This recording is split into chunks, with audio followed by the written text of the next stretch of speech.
Human beings can rationalize ourselves in and out of almost anything. And today I want to talk about a specific rationalization that frankly drives me a bit crazy, and that is, I'm too old to make a change. Now, I hear this often, and I hear it because the mid-career crisis is a very real thing. Sometime in our 30s, we start to see a gap between where we thought we'd be or where we want to be and where we are or where we're heading. Then at some point in our 40s or 50s, we hit this dissatisfaction tipping point and realize that we really want something to change. And that is where I'm too old shows up. And I understand why it feels that way. You've built a reputation. You feel confident in your industry, your role, your current way of managing. You feel that you might be rejected or that you're not even going to be considered for the opportunities you want. It can be really scary. But at this point, you have a couple of choices. You can decide that you might as well just stick it out. It's too late. You're only going to work for a few more years, so why rock the boat? Or you decide that the years in front of you need to be different, and you make choices that point you towards that different future.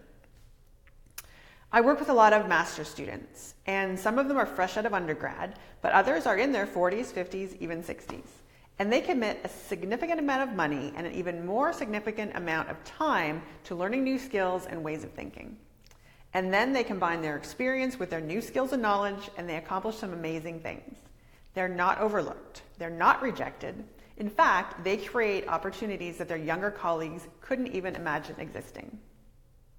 Because the truth is, they have so much to offer. They've been around the block, they've made mistakes and hopefully learned from them. They're not fazed by a little adversity, and they can translate their skills to a wider variety of situations. Now, I know I'm biased because before I started working with these mature students, I was one of them, and I made significant changes at a point that some would consider late in my career. I earned my MBA and a second postgraduate certification, and then completely changed my career trajectory. So I'm also speaking from experience when I tell you that it's not too late. It's not too late to do something completely different, and it's certainly not too late to make a less dramatic shift, like taking on a new challenge, learning something, or testing a different kind of leadership.